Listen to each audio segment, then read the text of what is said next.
आनंद उठाइए प्रतिदिन जीवन का में आपका स्वागत है। पता है दुनिया को आज पहले से अधिक आशा की जरूरत है।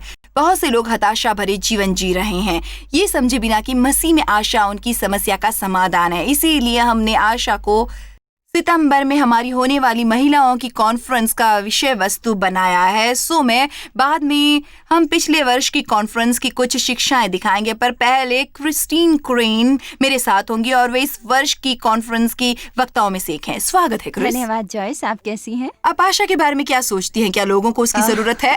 मैं दुनिया का ऐसा कोई स्थान नहीं जानती जहां मैं जाऊं और निराशावादिता की भावना न दिखे। हर पहलू में, चाहे वो व्यक्तिगत हो या नैतिक, राजनैतिक, पर्यावरण, अर्थव्यवस्था, सभी में ये दिखती है। अब पहले से कहीं अधिक महसूस होती है ये भावना जहां लोगों ने महान भविष्य की आशा छोड़ दी है। और ये यहाँ अमेरिका में काफी दिखाई देता है। दिखती है। आप भी मेरी तरह विदेशों की बहुत यात्रा करती हैं। कई बार ऐसा लगता है मानो हमें पिछड़े देशों में निराशावादी का देखने की अपेक्षा होती है, पर यहाँ अमेरिका में पता है वो जी, अभी भी यह प्रचलित है। हर राज्य काफी में हद तक दिखती है जहां हम जाते हैं। मेरे विचार से लोग एक आशावान भविष्य को खोज रहे हैं, पर उन्हें हर जगह निराशा दिखती है। प्राकृतिक हादसे या अर्थव्यवस्था में हमेशा कुछ न कुछ होता है। परमेश्वर का धन्यवाद कि वचन के अनुसार हम यीशु पर अपनी आत्माओं का सहारा होने की आशा कर सकते हैं। मेरे विचार से उनके बगैर मैं नहीं जानती लोग कैसे आगे बढ़ेंगे, क्योंकि वो हमें भविष्य की आशा देते हैं। पता है, आशा की परिभाषा पढ़ने पर पता चलता है कि उसका अर्थ है कुछ अच्छा होने की अपेक्षा करना। सच तो यह है कि चाहे किसी व्यक्ति ने जीवन में कितनी भी बुरी बातें अनुभव की हों, वो आशा करने का चुनाव जरूर कर सकता है। ये सच है। मेरे विचार से यदि आप अतीत की निराशा को अपना भविष्य तय करने देंगे तो आप हमेशा आशा से रहित रहेंगे। परंतु मेरे विचार से यदि आप परमेश्वर के वचन की आशा पर अपने जीवन का निर्माण करेंगे, तब पता है अंत में वो मायने नहीं रखता कि आपके साथ क्या हुआ था या कितने लोगों ने आपको निराश किया है। शायद आपको वो नौकरी, वो उपलब्धि नहीं मिली जो आप चाहते थे, या वो साथी जिसकी आपको आशा थी, क्योंकि परमेश्वर की योजनाएं सुंदर हैं। जी हाँ, आशा और एक भविष्य। ये सही है। और मेरे विचार से ये शुभ संदेश की बढ़िया बात है कि अक्सर लोग निराशा और कयामत की बात करते हैं, पर हमें उस भविष्य की आशा पर दृष्टि टिकानी है जो यीशु हमें देते हैं। वचन आशा के वादों से भरा हुआ है और इसमें कोई संदेह नहीं कि हमारे जीवन में निराशाएं और कष्ट होते हैं। बहुत से लोग अक्सर मुझसे ये कहते हैं कि क्रिस्टीन, आपका व्यक्तित्व ऐसा है जो बहुत ही रुख है, सकारात्मक, और आप बहुत आशावादी हैं। तो मैं कहती हूँ परंतु शुभ संदेश ही आशावादी है। वो हमें अतीत से परे एक जीवन और भविष्य के लिए आशा देने से संबंधित है। पता है, कब्र एक बहुत निराशाजनक जगह थी। वो वैसी दिखाई पड़ती थी, पर यीशु को उस कब्र के बाद पुनः जीवन प्राप्त हुआ। मेरे विचार से हमें याद रखना चाहिए कि क्रूस के बाद भी जीवन और बहाली की आशा होती है। बहुत बार हम अपने जीवनों को तबाह करने वाली समस्याओं की निराशा में फंस जाते हैं, परंतु यदि हम भविष्य को देखें जो यीशु हमें देते हैं तो वो बहुत सुंदर होता है। चलिए 1 मिनट आशावान होने और व्यक्तित्व के बारे में बात करें, क्योंकि कुछ लोग ऐसे स्वभाव के साथ जन्म लेते हैं जो थोड़ा अधिक जोशीला होता है। वो उठने पर प्रफुल्लित, प्रसन्न और सबका सामना करने को तैयार होते हैं, पर सभी हर दिन ऐसा महसूस करते हुए नहीं उठते। दूसरी ओर मेरा व्यक्तित्व अधिक गहरा है और मेरा नकारात्मक की तरफ झुकाव है। मेरे लिए हमेशा आसान था सबके दोष देखना, परंतु मैं परमेश्वर के वचन के द्वारा उससे निपटी और बनी बहुत ज्यादा सकारात्मक, आशावान मनुष्य। इसलिए मैं ये समझाना चाहती हूँ कि चाहे आप प्राकृतिक रूप में सचमुच सकारात्मक और हंसमुख ना हो और आप रोज दुनिया को आशावान निगाहों से ना देखते हो, आप इसे पूरी तरह बदल सकते हैं यदि आप चाहें। यदि आप नहीं बदलते तो आप दयनीय रहते हैं। यदि आप बेहतर रुख नहीं स्वीकार करते, आप बहुत दुखी होते हैं। सो हम आशावान रहने का निर्णय ले सकते हैं। हमें वैसा महसूस होने की प्रतीक्षा नहीं करनी। बिल्कुल नहीं। और मेरे विचार से ये जरकिया हमें आशा धरे बंदी बनने को कहता है। मुझे भी अपने से वो करवाना पड़ा था, क्योंकि आपको पता है मैं एक महान सामाजिक पृष्ठभूमि से हूँ जहाँ हम कुछ बातों में हंसमुख होते हैं, दूसरी में नकारात्मक होते हैं। परिस्थितियां चाहे कितनी भी बुरी हों, वो और बदतर हो सकती हैं। बहुत से लोग इस प्रकार की पृष्ठभूमि से आते हैं, पर उसके बाद मुझे आशा धरे बंदी बनने वाला वचन पढ़ना। जी हाँ, मुझे वो वचन बहुत बहुत बहुत प्यारा वाला है। मुझे ये सोचना याद है, यदि मैं बेड़ियों में और सलाखों के पीछे होती, वो महत्वपूर्ण नहीं होता कि परिस्थितियां कितनी बुरी हैं। परमेश्वर कहते हैं कि मैं उस मकाम पर जा सकती हूँ जहाँ मैं आशा धरी बंदी हो सकती हूँ। चाहे मेरी परिस्थितियाँ कितनी निराशाजनक लगें, मैं आशा की बंदी हो सकती हूँ और यीशु वो आशा है। सो आखिरकार मेरे वचन से जब आपकी आशा की नींव एक पुनः जीवित हुए मसीहा में होती है, लौकिक परिस्थितियों की परवाह न करते हुए हमें अनंत आशा उपलब्ध होती है। और वो आशा दरअसल एक महान उपहार है जो परमेश्वर हमें देते हैं और हम अपने पर अनुग्रह करते हैं जब हम निराश होने से इनकार करते हैं, क्योंकि चाहे आपकी परिस्थितियां कितनी भी विनाशकारी हों, यदि आप आशा करना जारी रखेंगे, वो आशा परमेश्वर के आपके जीवन में काम करने के लायक होने के लिए क्योंकि एक द्वार जहाँ खुलेगी। आशा होती है वहाँ जीवन होता है और मौके होते हैं। पर जैसे ही हम निराशा और हताशा के सामने घुटने टेकते हैं, हम अपनी परिस्थितियों से बाहर निकलने की संभावना के लिए द्वार बंद कर देते हैं। मेरे विचार से इसका संबंध व्यक्तित्व से नहीं बल्कि वचन से होता है, क्योंकि मैं आशावान बंदी बनने का चुनाव करती हूँ और बहुत बार बहुत सी कठिनाइयाँ होने पर भी ये कहने जैसा है, परमेश्वर मुझे विश्वास है कि चाहे मैं देख नहीं सकती, पर मुझे विश्वास है कि आप किसी तरह वहाँ राह बनाएंगे जहाँ कोई राह नहीं होती। पता है, मुझे अभी भी विश्वास है कि परमेश्वर लाल समंदर में राह बना सकते हैं और ये वही आशा है जो अंदर होती है। हम सभी की एक कहानी होती है और मैं बेशक आपकी कहानी जानती हूँ और शायद आप पूरी कहानी बताने के काबिल नहीं होंगी। हम इसे संक्षिप्त में बताएंगे। कुछ वर्ष पहले आपके साथ क्या हुआ था जब आपकी पूरी दुनिया तहस नहस हो गई थी और आपको बहाल करने वाली आशा को थामना पड़ा था। जी हाँ, बिल्कुल थामना पड़ा था। 12 वर्ष पहले मेरे बड़े भाई ने मुझे फ़ोन करके बताया कि उसे सरकार से एक दस्तावेज प्राप्त हुआ था जिसके अनुसार उसे गोद लिया गया था। मैं उस वक्त 33 की थी। मुझे सचमुच उस पर विश्वास नहीं हुआ, पर हम मेरी माँ से बात करने गए और मुझे वो पल याद है जब मेरी माँ ने वो कागज़ का टुकड़ा लिया। कुछ हिचकिचाहट थी उनकी आंखों में। उन्होंने कहा, जॉर्ज, मुझे क्षमा करना। 1960 के दशक में ऑस्ट्रेलिया में गोद लेने को गुप्त रखा जाता था। हमने नहीं सोचा था कि तुम जान जाओगे। मैं थोड़े शब्दों में पूरी बात बताती हूँ। उसके बाद उन्होंने मेरी आंखों में देखकर पूछा और मुझसे कहा, क्रिस्टीन, क्या तुम पूर्ण सच जानना चाहोगी? 33 की उम्र में मेरी माँ ने मुझे वो बताया शायद कि आपके मुझे जन्मदिन भी के गोद आसपास लिया की गया। बात है वो ना? मेरे 33वें जन्मदिन के 2 सप्ताह पहले था। मेरा मतलब वो शुभ समाचार था कि मैं वो नहीं थी जो मैंने सोचा कि मैं थी। मेरी माँ ने मुझे गोद लिया था। मुझे अस्पताल में छोड़ दिया गया था। बेनाम और अनचाही दुनिया की दृष्टि में बहुत निराशाजनक बिल्कुल। होता है ये। एक बच्ची जिसका बर्थ सर्टिफिकेट पर कोई नाम नहीं, केवल 2508 लिखा था और मुझे उसमें याद है असल वो में बहुत बेनाम और विनाशक अनचाही था लिखा मेरे है। लिए। उसमें सचमुच बेनाम शब्द टाइप किया हुआ था मेरे बर्थ सर्टिफिकेट पर, जिसे मैंने पहले कभी नहीं देखा था। नंबर 2508। परमेश्वर ने आपको एक जी हाँ, नाम दिया। यशायाह 49:1 के अनुसार जब मैं माता के पेट में था तभी उसने मेरा नाम बताया। मेरे विचार से ये हम सभी को आशा देता है जब हम उस तरह की विनाशकारी खबरें सुनते हैं। जब मैंने वो दस्तावेज देखा, आरंभ में ऐसा लगा मानो मेरे दिल में छुरा घोंप दिया गया हो। मैंने जब बेनाम शब्द पढ़ा था, पता है, शत्रु अपना राग अलापने लगता है। देखा, तुम्हारी माँ तुम्हें नहीं चाहती थी, तुम्हारा कोई महत्व नहीं है, उसने तुम्हें नाम भी नहीं दिया था, तुम केवल एक नंबर हो, कोई हैरत नहीं कि तुम्हारा शोषण हुआ था। और ऐसी बातें सुनकर आप दोबारा अपनी आशा गंवाते हैं और सोचते हैं, मैं कोशिश ही क्यों कर रही हूँ। उसके बाद आपको अंदर उत्साह जगाना होता है, जरा रुको, ये एक तथ्य है। परंतु परमेश्वर के वचन का सत्य ये है कि मेरे उस कोख में आने से पहले परमेश्वर मुझे जानते थे। उन्होंने मुझे नाम दिया था। मुझे याद है कि हम दोनों में पहले से दोस्ती हो चुकी थी और मुझे आपके उसके साथ निपटने के तरीके पर गर्व हुआ। आपने मुझे कहा, आपने मुझे बताया कि आप केवल विश्वास और विजयी होने के बारे में बातें नहीं करती थी, बल्कि आपके सामने एक बहुत विनाशकारी परिस्थिति थी जहां आपको हर चीज पर अमल करना पड़ता था। आश्चर्यजनक था क्योंकि मैंने ये अगस्त के अंत में जाना था। मेरा जन्मदिन 23 सितंबर को था और मैं महिलाओं की कॉन्फ्रेंस में आई। वो बात निराशाजनक थी। सो ये जानकर मैं ऑस्ट्रेलिया से एक ऐसे वातावरण में रहना चाहती थी जो जीवन देने वाला और आशा से भरपूर होता। इसके अलावा ये आश्चर्यजनक था कि परमेश्वर ने उस वक्त मुझे वो बात सुनने दी और मैं दुनिया के दूसरे हिस्से में गई, एक विश्वास और आशा से भरपूर वातावरण में, जो कि महिलाओं की कॉन्फ्रेंस की पहचान है। और मेरे जीवन में उस स्थिति की बहुत विनाशक होने की संभावना थी, वो टल गई जो मैंने यात्रा और सेवकाई की। पर कुछ लोग इस तरह की खबर सुनकर टूट भी जाते हैं। जी हाँ, बिल्कुल। और उनमें से कुछ लगातार कई वर्षों तक कष्ट सहन करते हैं और ये उनके पूरे जीवन को तबाह करता है।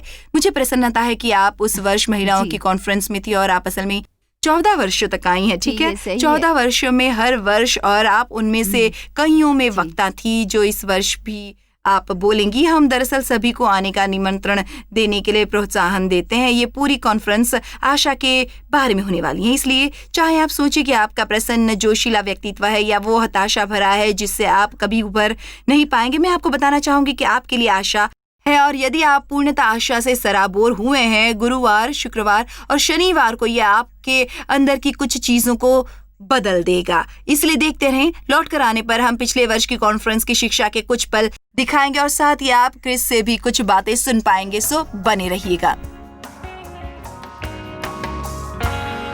जब परमेश्वर प्रकट होते हैं कुछ और अहमियत नहीं रखता। क्या होता है जब एक पवित्र परमेश्वर हस्तक्षेप करते हैं? क्यों न उन लोगों को थोड़ा प्रोत्साहन दे जिनके पति या पत्नियां परमेश्वर की सेवा नहीं करते। चलिए 1 मिनट के लिए पौलुस को याद करें जो आक्रामकता से मसीहियों को मार रहा था, सता रहा था। वो स्टीफान के पथराव के समय हाजिर था और उसका आनंद ले रहा था। वो बहुत धार्मिक व्यक्ति था। उसे घमंड की गंभीर समस्या थी। उसे अपने द्वारा किए हर काम पर घमंड था। वो अपना पूरा महत्व अपने सामाजिक दल और धार्मिकता से प्राप्त करता था और वो एक घोड़े पर सवार था। जैसे उन दिनों यात्रा करते थे, वो एक से दूसरे नगर जा रहा था कि अचानक परमेश्वर प्रकट हुए और उसे घोड़े पर से गिरा दिया, उसे अंधा बनाया, उससे बात की।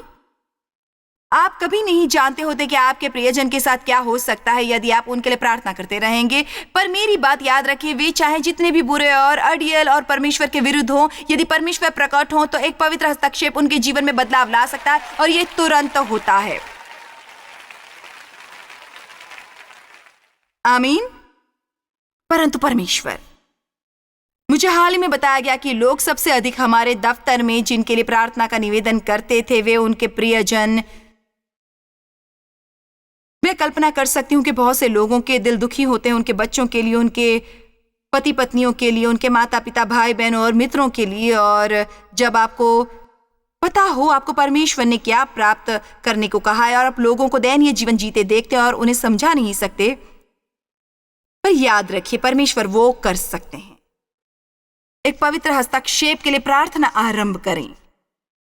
परमेश्वर हमारे जीवनों पर एक पवित्र हस्तक्षेप लाएं। ऐसा कुछ करें जो केवल आप कर सकते हैं। आइए 2 कुरिन्थियों 7:5-6 देखें। 2 कुरिन्थियों 7:5 और 6।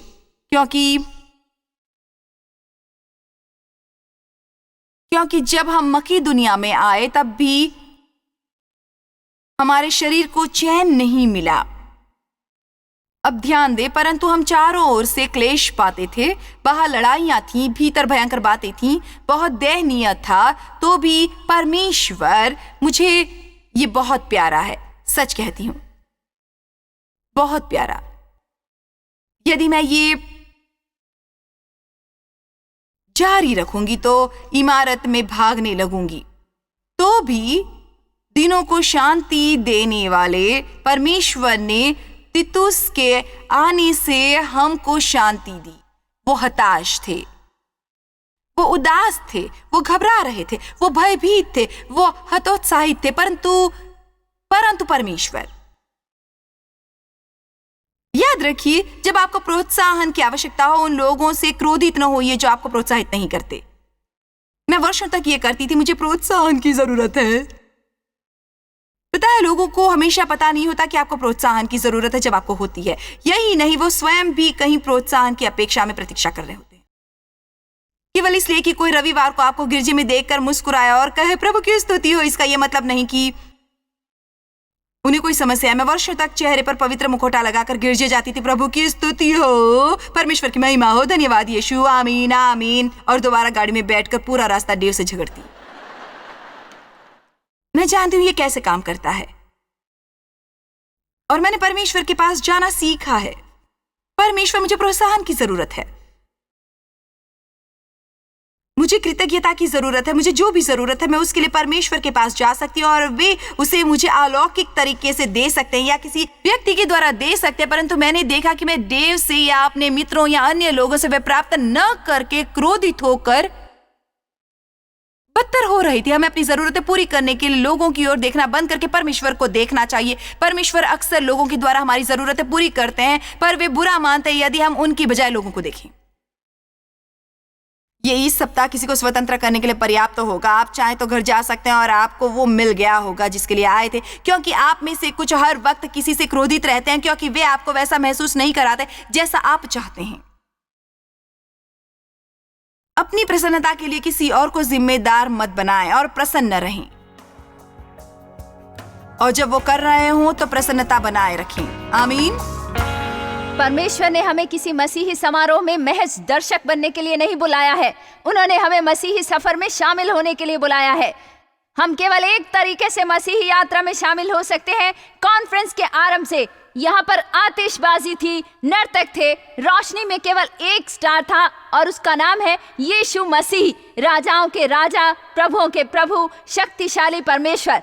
वो है यीशु मसीह। मुझे बताइए, क्या यहाँ पर आप उन्हें जानते हैं? ये आश्चर्यजनक है कि कई हजार उनके बारे में जानते हैं, पर मैं ये नहीं पूछ रही कि क्या आप यीशु के बारे में जानते हैं, बल्कि ये कि क्या आप उन्हें जानते हैं। क्या आपने एक इजरायली पुत्र यीशु मसीह को अनुमति दी है केंद्र बनने की? ऐसे बहुत से हैं जो सप्ताह में एक बार रविवार को परमेश्वर से मिलने जाते हैं, या शायद बुधवार भी जाते हैं, किसी बाइबल अध्ययन के दल में जाते हैं, पर परमेश्वर हमें उनसे मिलने के लिए नहीं बुलाते, बल्कि उनका अनुसरण करने, उनके लिए अपना जीवन त्यागने और यीशु मसीह के चेले बनने के लिए बुलाते हैं। परमेश्वर इस सप्ताह आपसे केवल मिलना नहीं चाहते, वे आपके जीवन में हस्तक्षेप करना चाहते हैं। और जॉयस ने भी सभा के आरंभ में इस समय अनुमति दी है ताकि आपसे सर्वाधिक महत्वपूर्ण सवाल पूछ सके, जैसा शायद ही जीवन में कोई आपसे पूछे। क्या आप यीशु मसीह के लिए जी रहे हैं? क्या आपने यीशु मसीह को अपने जीवन में हस्तक्षेप करने दिया है? क्योंकि केवल यीशु मसीह हमारे अतीत की गड़बड़ियों के लिए आपको दे सकते हैं क्षमा, एक नई शुरुआत और भविष्य के लिए आशा। स्वागत है। आशा है आपको हमारे इस साल की कॉन्फ्रेंस का अंश अच्छा लगा होगा और आपकी क्रिस की शिक्षा से भी पहचान हुई होगी, उन्हें मोक्ष पर संदेश देते हुए देखकर, जो हम नियमित रूप से करते हैं, क्योंकि किसी को बिल्कुल आशा नहीं होगी यदि वे मसीह में आशा नहीं करेंगे। सो इस वर्ष क्रिस, आप अपनी एक सभा करेंगी क्योंकि आप आशा दिलाने में शामिल हैं दुनिया में बहुत से लोगों को। आप हमें थोड़ा बताती क्यों नहीं कि महिलाओं की कॉन्फ्रेंस के बारे में आपकी क्या इच्छा है? ऐसा क्यों है कि इतनी यात्रा करने पर भी आप आश्वस्त करती हैं कि प्रतिदिन वो जरूर आएं? यह आपके लिए क्यों महत्वपूर्ण है? मेरे विचार से जॉयस, कई बार बहुत महत्वपूर्ण होता है अपने सामान्य जीवन में रुककर, चाहे आपका सामान्य जीवन हर वक्त यात्रा करना और सिखाना हो, ये कहना मैं ऐसे वातावरण में जाने वाली हूँ जो अविश्वसनीय रूप से जीवन देने वाला है, जहाँ मैं आशा से सराबोर हो सकूंगी, क्योंकि ऐसा कुछ देना कठिन होता है जो हमारे पास नहीं होता। और जब हमारी आशा हमेशा व्यय होती है, जैसी महिलाओं की अक्सर होती है, हम आशा बांटती रहती हैं अपने बच्चों से, पतियों से, सहकर्मियों से। मेरे विचार से ऐसा कहने में बहुत कुछ शक्तिशाली होता है कि मैं इसे डायरी में लिखने वाली हूँ, और लड़कियों को मिलकर सब कुछ करना अच्छा लगता है, इसलिए बहुत बढ़िया होता है अपनी एक दो सहेलियों को एकत्र करके ये कहना, हम विश्वास करेंगे कि हमारे पति बच्चों की देखभाल कर लेंगे, 2 दिनों के लिए वे ठीक ठाक रहेंगे, ये अच्छा रहेगा। पर हम अपने को ऐसे वातावरण में ले जाएंगे जहाँ परमेश्वर हमसे बात कर सकते हैं, हमें बदल सकते हैं। विश्वास से घिरी रहकर एक शांत स्थान पर जाना बहुत अद्भुत होता है। परमेश्वर कई बार 2 या 3 दिनों में उतना कर सकते हैं जो 1 वर्ष में नहीं किया जा सकता। और मैं 20 वर्षों से कॉन्फ्रेंसों में शामिल हो रही हूँ। मैंने परमेश्वर को बहुत कुछ करते देखा है। मैं ये कहना चाहूंगी कि the love life women's conference, उसमें वाकई कोई बात है। वहां जाने पर आपको धरती पर स्वर्ग जैसा महसूस होगा। हम परमेश्वर की उपस्थिति के बहुत करीब होंगे। पता है, आप हमेशा कहती हैं कि हमें नया नहीं वर्तमान वचन चाहिए। मैंने जाना है कि वहाँ से लौटने पर ये आश्चर्यजनक होता है कि हमें उस पूरे अनुभव परमेश्वर से वर्तमान वचन मिलता है। उसे ऑनलाइन पर देखना दूसरी बात होती है, अपने को वहाँ ले जाना एक अलग बात होती है। मेरे विचार से परमेश्वर इस बात का सम्मान करते हैं कि हमने अपने जीवन को ऐसे पुनर्व्यवस्थित किया है। मेरे विचार से मैं भी जो ये करती हूँ, बोलती और यात्रा करती हूँ, मैं भी 14 में आई हूँ, इसलिए मैं केवल इसलिए नहीं आ रही क्योंकि मैं बोलने वाली हूँ। सच कहूँ, मैं आपका यहाँ आने का न्योता मिलने से पहले से आने वाली थी, क्योंकि मैं जानती हूँ इसका मुझ पर क्या प्रभाव होने वाला है, सो मैं हाँ। स्वयं वहाँ होना चाहती हूँ। बिल्कुल, कई बार लोग सोचते हैं कि वे अपने व्यस्त जीवन में समय नहीं निकाल सकते क्योंकि वो सचमुच बहुत ज्यादा व्यस्त होते हैं। कई बार मैं लोगों को और स्वयं को ये कहता सुनकर थक जाती हूँ कि हम कितने व्यस्त हैं। मैं नहीं सोचती कि यीशु इसलिए मरे कि हम व्यस्त रहे वो चाहते हैं कि हम व्यस्त होने के अलावा बहुत कुछ हों। पर चाहे कोई कितना भी व्यस्त क्यों ना हो, वो चाहे तो अपनी समय सारणी से समय निकाल कर आ सकता है। ताजगी, शक्ति, उत्साह और शांत होकर परमेश्वर से सुन सकता है। और जैसा आपने कहा कि एक भिन्न वातावरण में रह सकता है। कई बार हम इतने फंस जाते हैं बर्तन धोने में, ट्रैफिक में, घर लौट कर आने में, मैले कपड़े धोने में, बिलों का भुगतान करने में, उन लोगों के साथ मित्रतापूर्वक रहने की कोशिश में जिनसे हमारे संबंध होते हैं। हमारा जीवन केवल सोमवार, मंगलवार, बुधवार, गुरुवार, शुक्रवार, शनिवार, सोमवार तक सीमित हो जाता है। साथ ही ट्रैफिक, लंगोटों, बच्चों, बिलों के भुगतान, परचून की दुकान तक सिमट जाना और इन बातों में। मैं सहमत हूँ। मैं उस वचन के बारे में सोच रही हूँ जिसकी आप बात कर रही हैं। उसमें ये भी कहा है कि उसने लूत को छोड़ने के बाहर, सो वो केवल इतना नहीं था कि टेंट से बाहर निकलो। कई बार आपको सचमुच अपने को हर चीज़ और हर व्यक्ति से अलग करना पड़ता है और आपको उससे हैरानी होगी जो आप परमेश्वर से सुनेंगे। मैं बता सकती हूँ कि पिछले 14 वर्षों से परमेश्वर से बहुत से वचन मिले हैं जो आपने मंच पर बोले थे। कई बहुत महत्वपूर्ण मौके थे जो मुझे पहली बार कॉन्फ्रेंस में याद है जिसमें मैं आई थी। ये मेरी 15वीं है। सो 15 वर्ष पहले जब आपने मेरे जीवन के लिए ऐसा वचन दिया जो बहुत उपयुक्त था, मेरा मतलब उन हजारों महिलाओं में से आपने, और तब हम एक दूसरे को इतनी अच्छी तरह नहीं जानते थे, आपने मुझे चुना और वो सब बातें जो आपने कही थी मेरे जीवन में सच हो रही हैं। और जब मेरी हिम्मत हारने की इच्छा हुई, जब मैं सब छोड़ना चाहती थी, मुझे सब कठिन लगता है, मुझे परमेश्वर का एक वचन याद आता है जो सबसे कठिन समय में हमें बनाए रखता है और आशा देता है। वही आशा महत्वपूर्ण है क्योंकि आपको पता है कि जीवन में शत्रु आपके सामने कठिनाइयां लाते हैं। तब आपको इन बातों से प्रोत्साहन लेकर कहना चाहिए, जरा ठहरो। मुझे याद है उस कॉन्फ्रेंस में उस वक्त परमेश्वर ने मुझसे एक बात कही थी, मैं हिम्मत नहीं हार सकती, अपने विवाह से निराश नहीं हो सकती, मैं वफादार रहने वाली हूँ। अपने पैसों के मामले में, नौकरी और बच्चों के मामले में मैं उन्हें दोबारा प्राप्त करने के लिए प्रार्थना और परमेश्वर पर विश्वास करती रहूंगी। क्योंकि आपने बीच में ही किसी समय मुलाकात को रोककर कहा था, हम बच्चों के लिए प्रार्थना करेंगे। आप में से कुछ ऐसा सोचते हैं कि उन्होंने अपने बच्चे गंवा दिए हैं और वो परमेश्वर से दूर हो गए हैं।